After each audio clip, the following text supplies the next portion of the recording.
It's a lovely spring day again. Just the kind of spring day when you just fancy a walk to Blackpool, which is that way. So I'm going this way.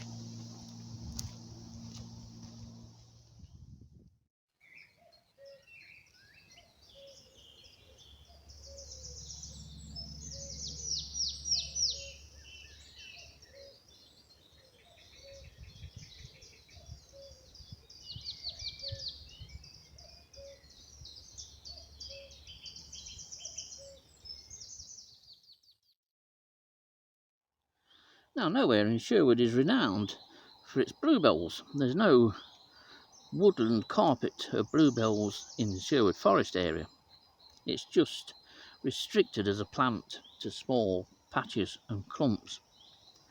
A lot can be found along this particular track, but this is the largest area of bluebells. It only covers about 10 square feet, but it has a particular affinity with me, this particular patch of bluebells does, because it was here last year that I was able to film one of our most stunning day-flying moths, and it's the broad-bordered beehawk moth.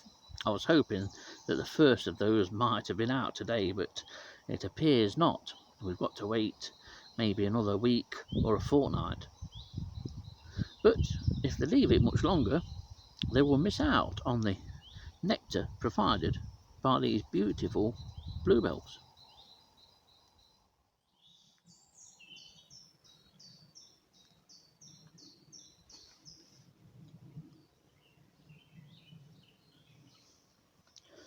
Now, this tree just on the right hand side here has really got some amount of age to it. It's older than the tree on the left of the screen. But this one on the right has made a terrific comeback over the years. It's put on an enormous amount of growth in the crown and at the sides here. At the same time, it supported an old limb, or probably even what was once the top of the tree, and it supported that ever since that came off many years ago. I've known this tree for 30 odd years, and it's always been like this. That top has always been off, but it's come back lovely. Probably the oldest tree along this beautiful section of Sherwood Forest. And as you can see from the dense amount of silver birch that's at the back, these two trees were both haloed a couple of years ago. It's opened it up nicely around them. There's a third dead old oak just hidden in the trees there. But this is one of my favourite trees in the forest, and certainly probably my favourite along here. It's a lovely old oak.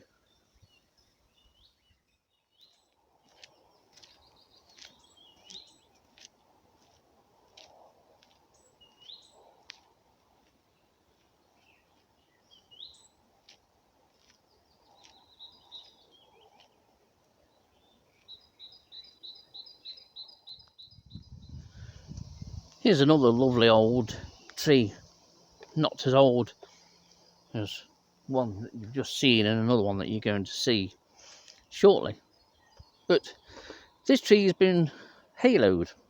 Haloing is a term used where the vegetation is cleared within a certain distance away from the canopy of the tree. In this instance, it looks as though it's about 5 meters. That was the suggested width of haloing around all the ancients within the forest, and a lot have been done. There's still quite a lot to do. Haloing does help the tree. It lets light in to the foliage, and that of course helps the tree become stronger. Apparently it helps with the rootstock as well. And of course, haloing mostly involves removing copious amounts of young silver birch that have grown up here after the pines were removed a number of years ago. And you can see here around this particular tree it's largely grass. There's a bit of bramble, but the bramble will be here anyway. So aside from helping these old trees, haloing does create some habitat It's habitat for butterflies, but a wide range of insects. I don't mind haloing at all. It's large-scale chopping down of birch scrub that I object to. Haloing definitely has a place here, and it's opened it up, makes it better for many insects.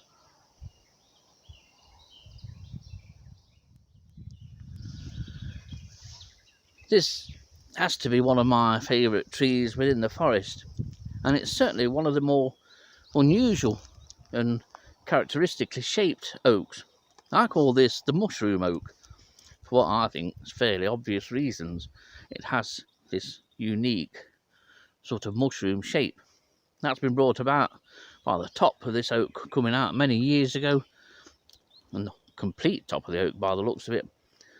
And what it's done, rather than grow upwards, it's grown outwards, and it's sort of the weight of the branches are bringing that canopy down.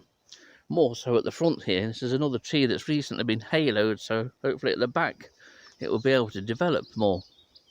It's a really beautiful tree. It's of a good age, probably about as old as one that we've just seen, but it's a characteristically shaped tree.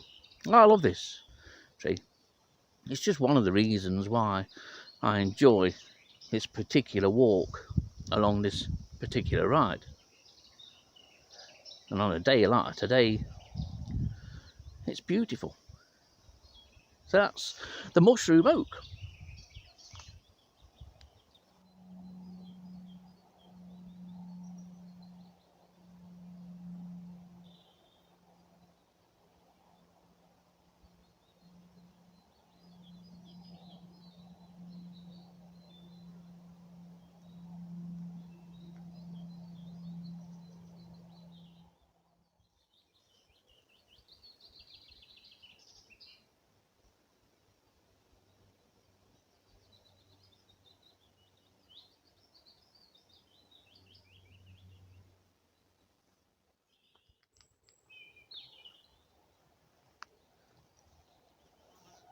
Well, I'm just more or less on the halfway point. This isn't a long walk at all, but along the sides of this path are dotted some magnificent old veteran oaks.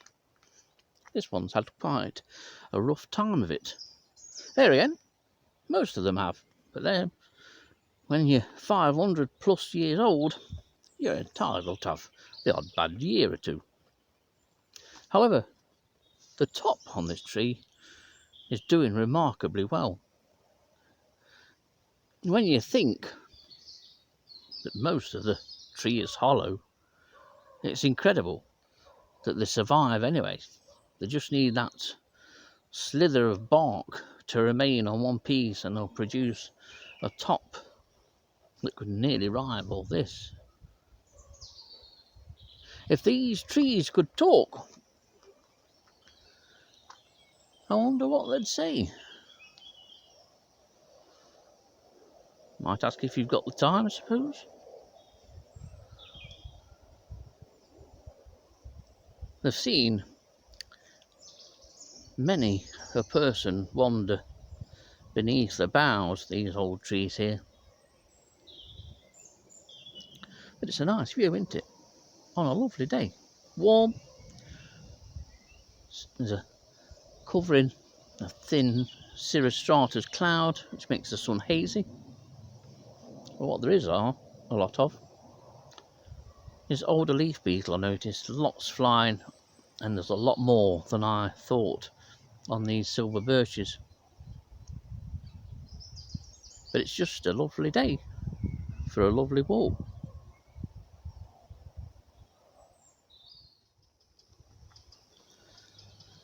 Well, we're heading ever closer to the famous Blackpool.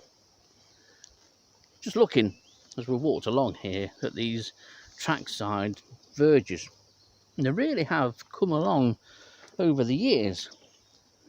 I would go so far as to say that this particular stretch of forest track is the most botanically diverse anywhere within the Sherwood Forest NNR. Yes, it's all common plants. There's nothing notably rare here, not at least anything I can see. But botanically, it's quite rich. And when you compare it to much of the NNR, it really is super rich. Sherwood Forest area, botanically, is extremely poor. It always has been and always will be. But efforts could be made to make it become more botanically diverse, and that only really applies or is possible along the track sides. I wouldn't go so far as to suggest planting seeds and new plants, but everything should be done to encourage the growth and an increase in existing plants and flowers. Anyway, that's the way we're heading. That's the last little stretch of this walk.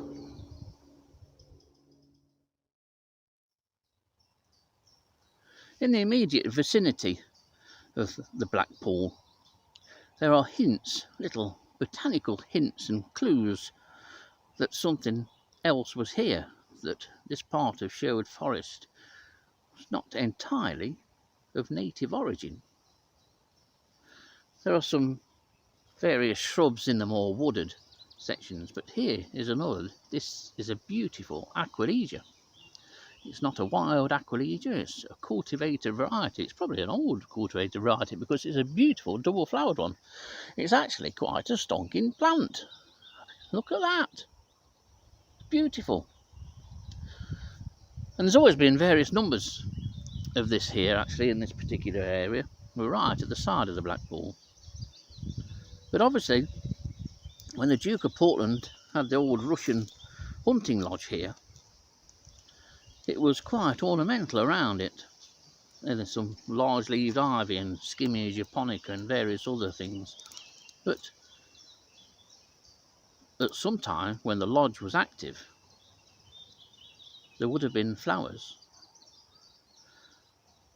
This was probably one of the Duke of Portland's original flowers that they had planted around his hunting lodge. It was probably planted around with what we would class now as typical cottage garden plants, of which this Aquilegia would be one. But it's a beautiful variety, this one. I might even take some seeds later in the year. It's glorious. But say, just lots of little clues that not everything is as it appears in Sherwood Forest.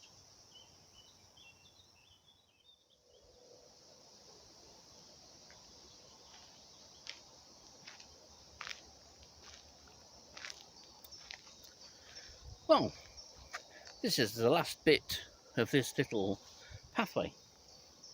I'm heading just off the path here. There's a fairly well worn little footpath that leads to the famous Blackpool. Don't expect to be impressed. There's no fish and chips and trams and thousands of fairy lights here. It's a big disappointment and a worrying disappointment. But that shouldn't detract from what is my favourite walk, the walk that you've just seen. Some fabulous habitat here, some fabulous trees, both young and old.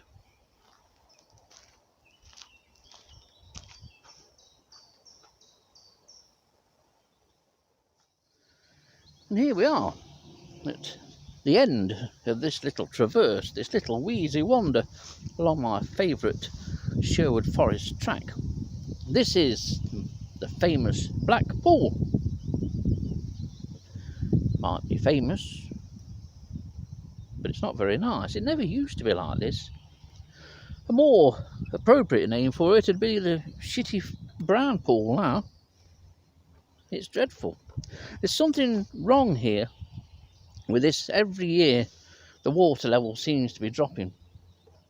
I don't think this is a natural pool. I don't think it for 1 minute. I think this was dug out many years ago, probably when the Duke of Portland had his lodge round the back of where I'm stood now. I don't think, if this was a natural pool, it wouldn't be this muddy brown colour. I think when they dug this out, I think it was lined with clay at the bottom. Whatever has happened to it, it's in need of some restoration, to be honest now. It doesn't even look as though the deer come down here as much as they used to, but the water level, if we get a dry summer, this will dry out because it's not naturally fed. I think this is totally reliant on rain, and I know rainfall's been low over the last few years, but something needs to be done, otherwise the black pool, or rather the shitty brown pool, will be lost.